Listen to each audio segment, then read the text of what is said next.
Hi, this is Dima Brook from XP.NETWORK, and today we're going to record and you will view the final video from the series where we send NFTs in batches from an EVM chain to another EVM chain. As an example, we've chosen VeChain as the chain of origin because it has a different wallet, and as we go on, we will also discover how we can interact with this wallet. The wallet is called Sync2. It's open here. Here you can see the accounts that we created during the first video. You can see that I already populated all the accounts with some tokens. In case you don't know how to do it, it's totally fine. Let's do it together. So for example, let's populate the first account, which ends with 523 with our tokens. So we could use the VeChain faucet. Okay, I used it several times to populate the accounts, and here is how it works. So you have to click claim tokens, and then you go to sync wallet. So unlike other faucets, you do not directly provide the public key of your key pair, but you go to the wallet. Okay, you select the account from the list. In this case, we want to select the first account from the list. As you remember, I said it is 523. And we sign from this account. As you can see, every time you sign something in Sync2, you have to input a password. Okay, just like this. Okay, if you make an error in the password, it won't go through. And let's wait. If everything went well, we'll see two gray pop-up windows saying how many tokens we just received. And there they are. Okay, here are the tokens. So we've successfully added tokens to one of our accounts. We're going to need the tokens in order to mint NFTs and to transfer NFTs from this account. Another thing that we built during the last video was the NFT indexer. As you can see, the account is 5523, and this is the API of NFT indexer of the XP.NETWORK bridge. So we can use it like this and retrieve all the NFTs this account has on VeChain. Right now we can see that we have 1, 2, 3 NFTs, okay, and they have IDs 15, 16, and 17.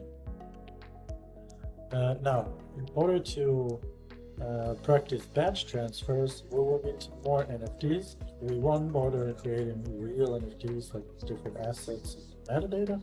We'll keep minting the same NFT because here the point is to show you how we can deal with multiple accounts and batch transfers.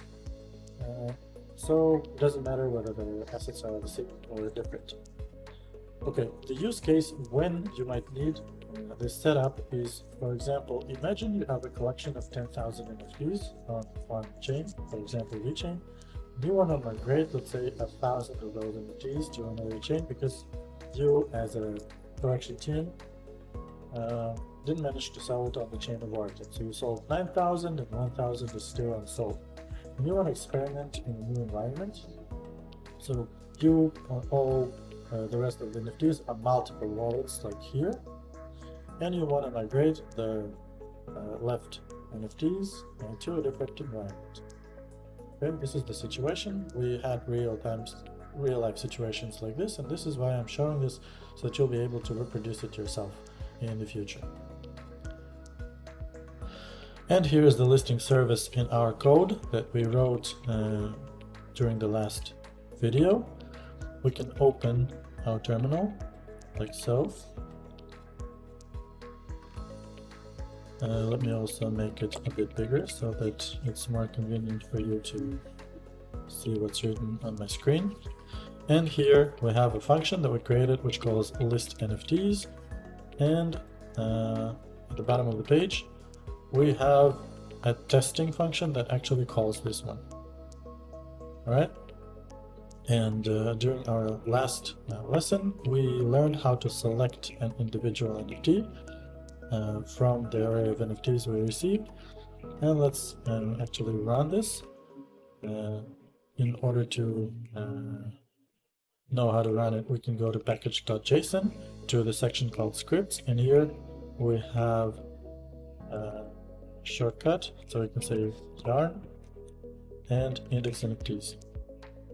And here we will have to see the same array of NFTs that this account has right here.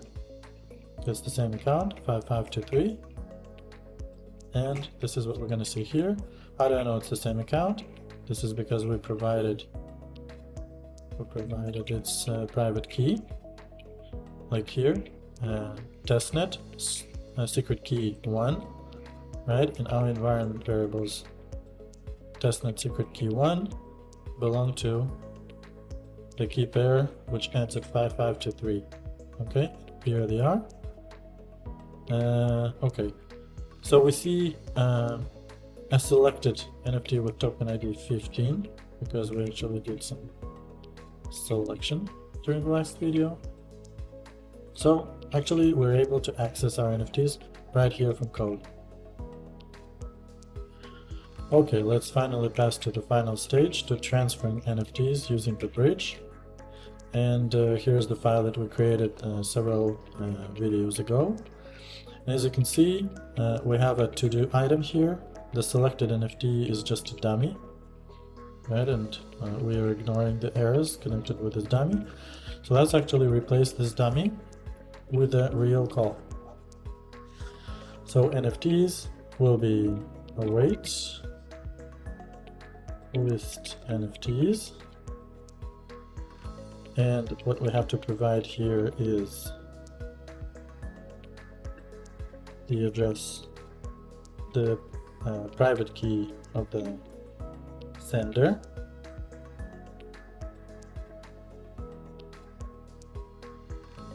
let's go to another line like this, and here we need the sender address. Okay, so this is the list of our NFTs, right? So receiver, in order to populate the receiver with an address, we can just go to our MetaMask wallet and just copy some address from there. So this will be our receiver, right? And here's the list of NFTs, but we haven't selected any NFT that we... Okay, so now let's take, for example, account number 4, like this. We'll have to change the digit here.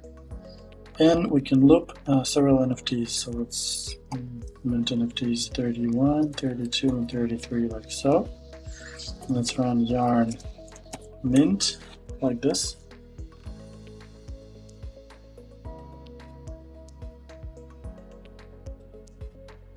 Alright, so 3 NFTs have been minted. Let's now go to the transfer, like this. Here, let's change the account from 3 to 4, like this. And because of this asynchronous loop, all the NFTs that this account has will be transferred automatically to the destination address. So this is the target contract that will receive all the tokens. This is the target address that will owe the tokens on the chain of destination, which is Ethereum's Curly. And it seems like we're all set to go. So let's start and transfer. Let's clear the terminal and write yarn transfer, like so. The only thing that I think we should fix here, as you see, in programming, indexing begins with 0.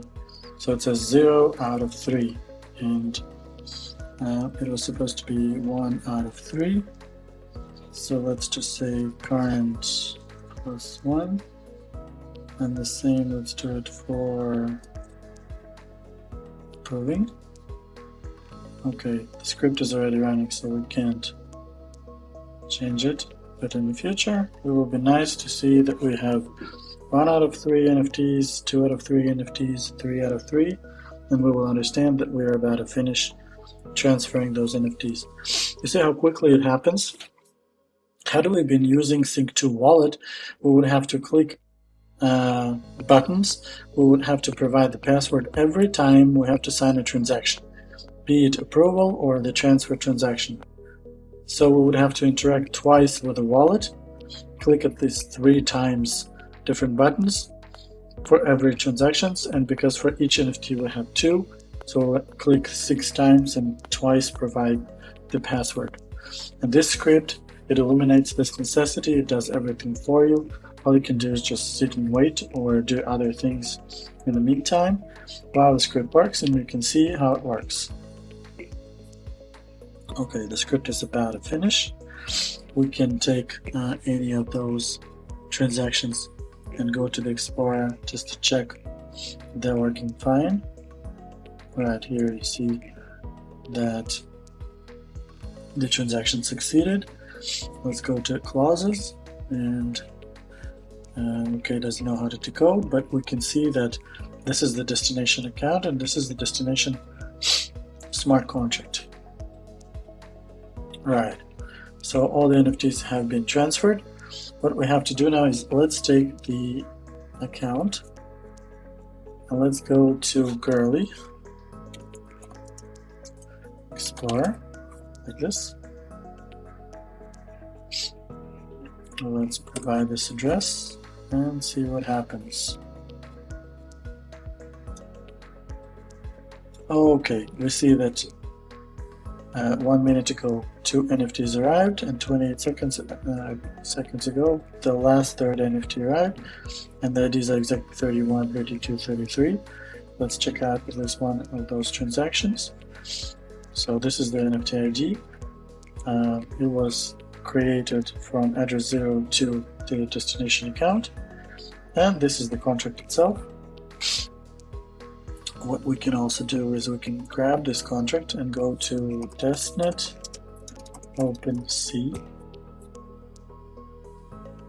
Okay, what we can do is we can provide this address and it will say that there's a collection there. Well, because I haven't sent out this collection, don't see a nice banner, don't see a logo, we can do it later. But you can see all the NFTs are here. Let's, for example, click one, and you will see that it has all the properties. You see that it derived from VeChain, which is number 25 in our bridge. Here we have the original URI, and the type was example, just one of the properties that I made for those test NFTs. Okay, so you see that the bridge can be used to quickly transfer large collections of tokens. You don't have to interact much with it. You can just write a little script, like an example I showed you, and it will do the job. This is the end of this video and the end of the series. Thanks for watching. Don't forget to subscribe not to miss our future videos, which usually are released once a week. Thanks for watching, and bye.